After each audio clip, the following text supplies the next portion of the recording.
अगर उन्हें कुछ हुआ तो तुम्हें फांसी हो जाएगी। क्या तुम जानते हो वो कौन है? वो करोड़पति हैं। अगर मेरे मालिक को कुछ हुआ तो तुझे मैं छोड़ूंगा नहीं। अब इन्हें कोई नहीं बचा सका। शहर अभी पूरी तरह जागा नहीं था। कंक्रीट की इमारतों के बीच से सूरज की पहली किरणें झांक रही थी। ठीक उसी समय कंधे पर एक फटा हुआ बोरा लटकाए एक जर्जर गली से एक छोटी बच्ची दाखिल हुई। उम्र मुश्किल से 8 से 9 साल। नाम पुतुल। लोग उसे नाम से नहीं बुलाते थे। सब कहते थे, अरे वो कचरा बीनने वाली लड़की। पुतुल हर सुबह 4 बजे उठती, माँ की पुरानी साड़ी से बने बोरे को उठाती और निकल पड़ती। होटलों के पीछे, हॉस्टल के डस्टबिन, अस्पताल के बाहर पड़े मेडिकल वेस्ट के ढेर, जहां से जो मिल जाए, प्लास्टिक, बोतलें, गते। दिन चढ़ने तक बोरा भर जाता। दोपहर तक कबाड़ी को बेच देती। वही पैसे उसका सब कुछ थे। वही पैसे उसकी पुरानी किताबें थीं। वही पैसे उसका सपना थे। लोगों को ये जानकर भी फर्क नहीं पड़ता था कि गंदे कपड़े पहने ये लड़की शहर के सरकारी मेडिकल कॉलेज के कचरे के ढेर से मिली किताबें पढ़कर एमबीबीएस की सारी पढ़ाई याद कर चुकी है। उसका ज्ञान किसी फर्स्ट ईयर के छात्र से कम नहीं था। कॉलेज के बाहर खिड़की के किनारे बैठकर वो क्लास सुनती थी। कुछ लड़के उसे देखकर हंसते थे। भाई आज कौन सा कचरा पढ़ रही है? डॉक्टर बनेगी क्या? पहले साबुन से नहाना सीख ले। पुतुल कुछ नहीं कहती। वो जानती थी कि जवाब देने में समय खराब होगा। उसे पढ़ने के लिए समय चाहिए था। रात को जब शहर सोता तब पुतुल जागती। सड़क किनारे लगे पीले स्ट्रीट लैम्प के नीचे बैठकर वो एनाटॉमी या शरीर विज्ञान पढ़ती। हड्डियों के नाम, नसों के रास्ते, दिल की धड़कनें। उसे सबसे ज्यादा दिल या हार्ट पसंद था। अगर दिल ठीक रहे तो इंसान सब कुछ सह लेता है, वो खुद से कहती। उसके पिता सालों पहले चले गए थे। माँ दूसरों के घर बर्तन मांजती थी। कई बार खाने को नहीं मिलता था। तब पुतुल 2 दिन ज्यादा कचरा बीनती, खुद भूखी रहती, लेकिन किताब अधूरी नहीं छोड़ती। एक दिन कॉलेज में प्रोफेसर ने पूछा, बताओ अगर मरीज के पास पैसे ना हो तो डॉक्टर का फर्ज क्या है? क्लास चुप थी। खिड़की के बाहर से पुतुल की मासूम आवाज आई, सर, डॉक्टर का फर्ज इलाज है, बाकी सब बाद में। छात्र हंसे। प्रोफेसर चुप रहे।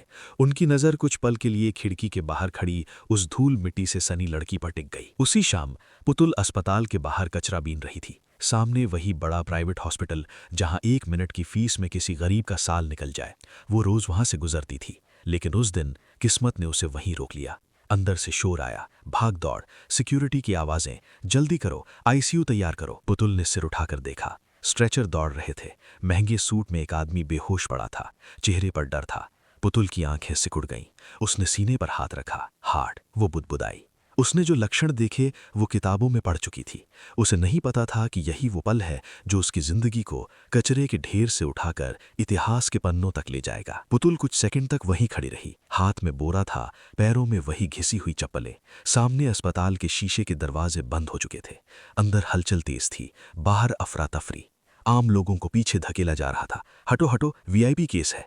पुतुल का छोटा सा दिल जोर से धड़क रहा था, लेकिन डर से नहीं। दिमाग में एक ही चीज घूम रही थी, ये साधारण हार्ट अटैक नहीं है।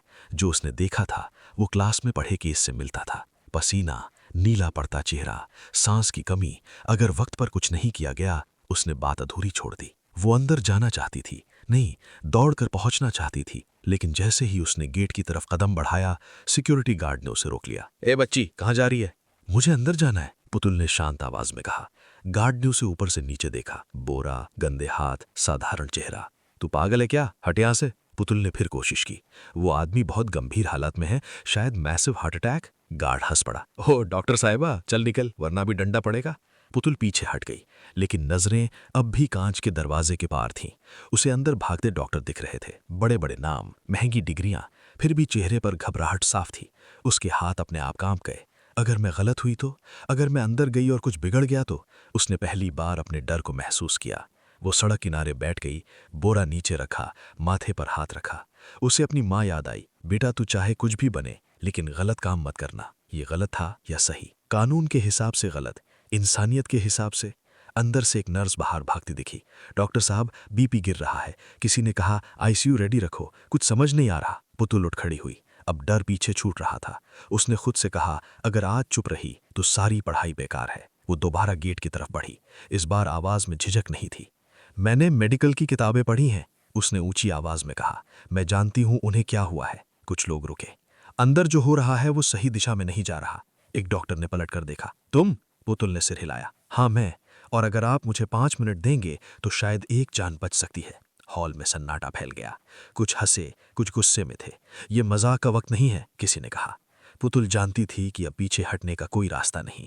या तो वो यहीं रुक जाएगी हमेशा के लिए कचरा बीनने वाली बनकर, या फिर वो करेगी जिसके लिए उसने कचरे के ढेर में बैठकर सपने देखे थे। अंदर समय तेजी से खत्म हो रहा था। हॉल में खड़े लोग पुतुल को ऐसे देख रहे थे जैसे कोई एलियन आ गया हो। किसी ने फुसफुसा कर कहा, ये वही भिखारी लड़की है ना? दूसरे ने हंसते हुए जवाब दिया, अरे हाँ यही, आज डॉक्टर बनने का नाटक कर रही है। पुतुल ने किसी की तरफ नहीं देखा। उसकी नजर सिर्फ उस दरवाजे पर थी जिसके पीछे एक आदमी मौत से लड़ रहा था। तभी एक सीनियर डॉक्टर सफेद बाल और भारी आवाज वाले आगे आए। नाम क्या है तुम्हारा? पुतुल सर। तुम क्या करोगे अंदर जाकर? पुतुल ने बिना रुके कहा, पहले एंजियोग्राफी रिपोर्ट देखूंगी। अगर मेरी समझ सही है तो ब्लॉकेज ऐसी जगह है जहां डायरेक्ट इंटरवेंशन यानी सीधा हस्तक्षेप रिस्की है। डॉक्टर की भौहें तन गईं। ये सब तुम्हें कैसे पता? किताबों से सर, और रातों से। उसकी आवाज में न घमंड था न डर, सिर्फ यकीन। कुछ पल के लिए डॉक्टर चुप रहे। अंदर से फिर आवाज आई, सर पल्स बहुत वीक है। डॉक्टर ने गहरी सांस ली। ठीक है, उन्होंने कहा, 5 मिनट। अगर तुमने एक भी गलत कदम उठाया तो तुम्हें खुद पुलिस को दे दूंगा। पुतुल को यकीन नहीं हुआ। धन्यवाद सर। उसके छोटे हाथ कांप रहे थे जब उसने बोरा एक कोने में रखा। वो हाथ जो कुछ देर पहले कचरा उठा रहे थे अब अपने साइज के दस्ताने पहन रहे थे।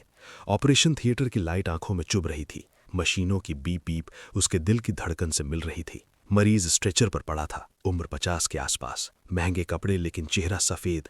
मॉनिटर पर लाइनें गड़बड़ थीं। पुतुल ने स्क्रीन देखी। उसका शक सही था। लेफ्ट साइड में मेजर ब्लॉकेज है, उसने धीरे से कहा। एक नर्स ने हैरानी से इस बच्ची की तरफ देखा। डॉक्टर ने पूछा, अब? पुतुल ने निगलते हुए कहा, अगर अभी स्टैंडर्ड तरीका अपनाया गया तो दिल जवाब दे सकता है। कमरे में सन्नाटा था। तो तुम्हारा तरीका? पुतुल ने सिर उठाया। रिस्की है लेकिन यही आखिरी रास्ता है। डॉक्टर ने घड़ी देखी। तुम्हारे पास 2 मिनट है। पुतुल ने अपनी सांस संभाली। उसने माँ का चेहरा याद किया और फिर हाथ बढ़ाया। उस पल वो न गरीब थी, न कचरा बीनने वाली, और न ही बच्ची। वो सिर्फ एक चिकित्सक की तरह खड़ी थी जो एक इंसान की धड़कन थामे खड़ा था। ऑपरेशन थिएटर में घड़ी की टिक टिक अचानक बहुत तेज लगने लगी। हर सेकंड किसी फैसले जैसा था। पुतुल की छोटी उंगलियां दस्तानों के अंदर पसीने से गीली थीं, लेकिन पकड़ मजबूत थी। उसने खुद से कहा, डर को बाहर रखो, दिमाग को अंदर। सीनियर डॉक्टर उसकी हर हरकत देख रहे थे। कुछ को गुस्सा आ रहा था, कुछ को डर, और कुछ को अजीब सा कौतूहल। अगर कुछ भी गलत हुआ तो, एक डॉक्टर ने धीरे से कहा। पुतुल ने बात पूरी नहीं होने दी। तो जिम्मेदारी मेरी होगी। उसने स्क्रीन पर फिर नजर डाली। ब्लॉकेज हार्ड है, उसने कहा। सीधे रास्ते से दबाव डालेंगे तो आर्टरी यानी धमनी फट सकती है। डॉक्टर ने चिढ़कर पूछा, तो क्या दिल से बात करेगी? पुतुल ने पहली बार उनकी तरफ देखा। नहीं सर, दिल के पीछे से जाऊंगी। कमरे में हलचल मच गई। ये बहुत खतरनाक है। एक बच्ची ये सब करेगी? ये पागलपन है। पुतुल ने किसी की नहीं सुनी। उसने पतला कैथेटर लिया। उसकी हर मूवमेंट सोच समझ कर थी, जैसे उसने ये सब पहले भी सैकड़ों बार किया हो। असल में किया भी था, किताबों में, वीडियो में, अपने दिमाग में। मॉनिटर पर लाइनें डगमगाईं। बीपी गिर रहा है, नर्स बोली। एक डॉक्टर आगे बढ़ा। रुको, पुतुल ने शांत आवाज में कहा। अगर अभी रुके तो सब खत्म। उसकी आवाज में ऐसा भरोसा था कि कोई आगे नहीं बढ़ा। उसने आखिरी हल्का सा दबाव दिया। एक पल के लिए सब थम गया। फिर बीप बीप बीप, लय वापस आ रही थी। मॉनिटर की लाइन सीधी नहीं रही। दिल फिर से बोलने लगा था। किसी के मुंह से निकला, ये हो गया। पुतुल ने धीरे से हाथ पीछे खींचे। उसके कंधे ढीले पड़ गए। अब उसके हाथ कांप रहे थे, डर से नहीं, उतरते हुए तनाव से। सीनियर डॉक्टर कुछ नहीं बोले। कुछ सेकंड तक सिर्फ मशीनों की आवाज थी। फिर वही सख्त आवाज धीमी पड़ गई। तुमने आज वो किया जो हम नहीं कर पाए। पुतुल ने सर झुका लिया। सर, मरीज जिंदा है, यही काफी है। बाहर अस्पताल की लॉबी में किसी को अभी तक पता नहीं था कि अंदर क्या हुआ है, और पुतुल को यह भी नहीं पता था कि ये जीत उसकी जिंदगी की सबसे बड़ी परीक्षा की शुरुआत है, क्योंकि दरवाजे के बाहर कानून इंतजार कर रहा था। ऑपरेशन थिएटर का दरवाजा खुला तो बाहर खड़े लोगों की सांसें थम गईं। कुछ को उम्मीद थी, कुछ को डर, और कुछ को बस तमाशा चाहिए था। पुतुल सबसे पीछे निकली, बिना किसी हीरो वाली चाल के, सिर थोड़ा झुका हुआ, आंखों में थकान। सीनियर डॉक्टर आगे आए। अब मरीज खतरे से बाहर है। एक पल को सन्नाटा रहा, फिर शोर। मीडिया के कैमरे चमक उठे। सर, क्या ये चमत्कार है? क्या हॉस्पिटल ने नई तकनीक इस्तेमाल की? लेकिन इससे पहले कि कोई पुतुल की तरफ इशारा करता, हॉस्पिटल मैनेजमेंट हरकत में आ गया। ये बात बाहर नहीं जानी चाहिए, एक आदमी ने धीमी आवाज में कहा।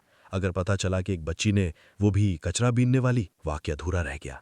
पुतुल को एक कोने में बिठा दिया गया। तुमने बहुत अच्छा किया, एक नर्स ने फुसफुसाकर कहा। पुतुल ने हल्की मुस्कान दी। उसे तारीफ नहीं चाहिए थी, उसे बस राहत थी। तभी बाहर से सायरन की आवाज आई। पुलिस। एक इंस्पेक्टर तेज कदमों से अंदर आया। कौन है पुतुल? पुतुल खड़ी हो गई। मैं, इंस्पेक्टर ने सीधे कहा। बिना लाइसेंस और नाबालिग होकर मेडिकल प्रोसीजर करने के आरोप में तुम्हें हिरासत में लिया जाता है। भीड़ फिर शांत हो गई। पुतुल की माँ, जो किसी तरह खबर सुनकर पहुंची थी, आगे बढ़ी। साहब, मेरी बच्ची ने जान बचाई है। इंस्पेक्टर ने नजरें नीची कर ली। माँ, हम समझते हैं, लेकिन कानून। पुतुल ने माँ का हाथ पकड़ा। रो मत, उसने कहा। अगर आज नहीं करती तो मैं खुद को कभी माफ नहीं कर पाती। हथकड़ियां उसकी कलाइयों पर कस गईं।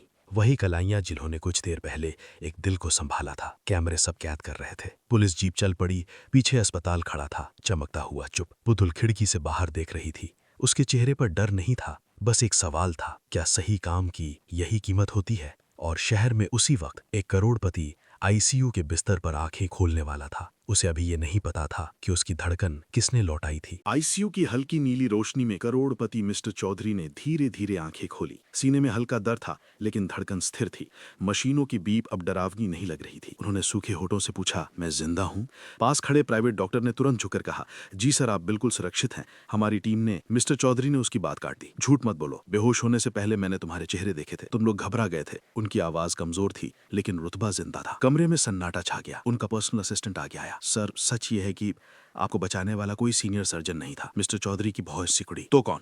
कुछ पल की चुप्पी के बाद असिस्टेंट ने कहा, एक बच्ची, बहुत गरीब, कचरा बीन कर पढ़ाई करती है, पर उसे डॉक्टरी का ज्ञान है। मिस्टर चौधरी के चेहरे पर हैरानी साफ थी। नाम? पुतुल। मॉनिटर की बीप तेज हो गई। और वो कहाँ है? सर, पुलिस उसे ले गई है, बिना लाइसेंस और बच्ची होकर सर्जरी करने के केस में। मिस्टर चौधरी ने आंखें बंद कर ली। कुछ सेकंड बाद खोली तो उनमें गुस्सा था। जिस लड़की ने मेरी जान बचाई वो जेल में है। उन्होंने ड्रिप हटाने की कोशिश की। तुरंत फोन लगाओ। उसी वक्त शहर की हवालात में पुतुल फर्श पर बैठी थी, पीठ दीवार से लगी, आंखें बंद। उसे नींद नहीं आ रही थी, उसे डर भी नहीं लग रहा था। उसे बस माँ की चिंता थी और एक अजीब सा सुकून भी, कम से कम आदमी जिंदा है। दरवाजा अचानक खुला। हवलदार ने कहा, ए पुतुल, चल बाहर। पुतुल को समझ नहीं आया। वो चुपचाप उठी। बाहर आती उसने देखा बड़े पुलिस अफसर खड़े हैं, फोन पर बात कर रहे हैं। जी सर, अभी छोड़ रहे हैं। जी। हथकड़ियां खुल गई। इंस्पेक्टर ने कहा, तुम्हारी जमानत हो गई है। किसने? पुतुल ने पूछा। इंस्पेक्टर ने एक नाम लिया, मिस्टर चौधरी। पुतुल कुछ नहीं बोली, बस सिर झुका लिया। अस्पताल में कुछ घंटे बाद पुतुल को आईसीयू के कमरे में ले जाया गया। मिस्टर चौधरी उसे देख रहे थे।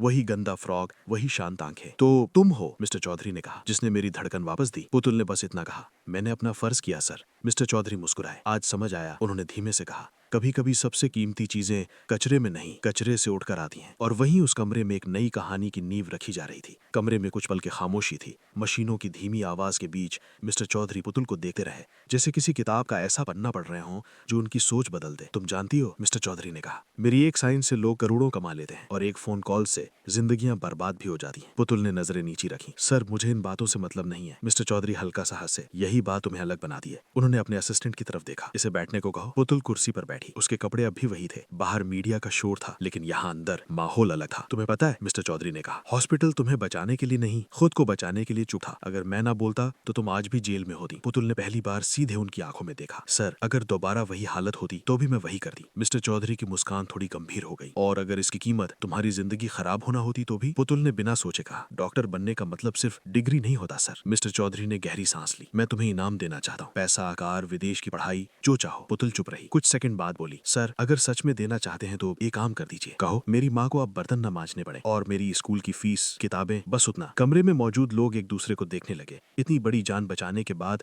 इतनी छोटी मांग। मिस्टर चौधरी ने सिर हिलाया। आज तुमने मुझे कुछ सिखाया है पुतुल। उन्होंने डॉक्टरों की तरफ देखा। और तुम सब याद रखना, आज अगर ये लड़की ना होती तो मेरी जगह कोई और होता। डॉक्टरों के सिर झुक गए। लेकिन कहानी यहाँ भी खत्म नहीं हुई थी। मिस्टर चौधरी ने अगला वाक्य धीरे से कहा, और एक बात, मैं चाहता हूँ कि पुतुल का केस वापस लिया जाए पूरी तरह से, और इसे वही सम्मान मिले जो एक डॉक्टर को मिलता है। ये फैसला आसान नहीं था। कानून, मेडिकल काउंसिल, हॉस्पिटल सब बीच में थे। पुतुल समझ गई थी, ये लड़ाई अभी बाकी थी। और ये लड़ाई ऑपरेशन थिएटर में नहीं, सिस्टम के सामने लड़ी जानी थी। अगली सुबह शहर अलग लग रहा था। अखबारों की सुर्खियां बदली हुई थी। कचरा बीनने वाली नहीं, मेडिकल जीनियस, जिस हाथ को समाज ने नजरअंदाज किया, उसी ने दिल बचाया। पुतुल माँ के साथ एक छोटी सी झोपड़ी में बैठी थी। वही कमरा, वही टूटी कुर्सी, लेकिन आज हवा में कुछ और था, डर नहीं। पुतुल ने अखबार मोड़ा। माँ, बाहर शोर ज्यादा हो रहा है, उसने धीरे से कहा। माँ ने उसकी हथेली पकड़ ली। बेटा, पहली बार लोग सच देख रहे हैं। उसी दिन मेडिकल काउंसिल की इमरजेंसी मीटिंग बुलाई गई। हॉस्पिटल के बड़े अधिकारी, सीनियर डॉक्टर और कानून के लोग आमने सामने थे। एक तरफ नियम थे, दूसरी तरफ एक जिंदा इंसान। सीनियर डॉक्टर वही बोले जो ऑपरेशन थिएटर में खड़े थे। अगर उस दिन पुतुल ना होती तो हम एक लाश पर चर्चा कर रहे होते। काफी देर बहस चली। आखिर फैसला आया, पुतुल पर कोई केस नहीं चलेगा। उसका मेडिकल रिकॉर्ड साफ रहेगा और सबसे बड़ी बात, उसकी सारी पढ़ाई की जिम्मेदारी सरकार और मिस्टर चौधरी उठाएंगे। ये कोई इनाम नहीं था, ये स्वीकार था। कुछ हफ्तों बाद पुतुल फिर स्कूल गई। इस बार लोग हंसे नहीं। कुछ ने रास्ता दिया, कुछ ने हाथ मिलाया। वही लड़के जो पहले ताना मारते थे अब पूछ रहे थे, तूने वो कैसे किया? पुतुल वहीं रही, शांत, काम में डूबी हुई। फर्क सिर्फ इतना था कि अब वो कचरा बीनने नहीं जाती थी, लेकिन वो कभी नहीं भूली कि वो कहां से आई है। एक शाम वो उसी बड़े हॉस्पिटल के सामने खड़ी थी, लेकिन इस बार बोरा कंधे पर नहीं था, आईटी कार्ड गले में था। उसने अंदर देखा और मन ही मन कहा, मैं आ गई। कहानी यही खत्म नहीं होती है, लेकिन उस दिन से शहर ने एक बात सीख ली थी, इंसान की पहचान उसके कपड़ों से नहीं, उसके काम से होती है। अगर आपको ये कहानी दिल से अच्छी लगी हो तो वीडियो को लाइक जरूर करें, चैनल को सब्सक्राइब करें और अपने दोस्तों के साथ शेयर करें। कमेंट में जरूर बताइए कि आप ये वीडियो भारत के किस शहर या गांव से देख रहे हैं। आपका एक लाइक और एक कमेंट हमें ऐसी ही कहानियां लाने की ताकत देता है।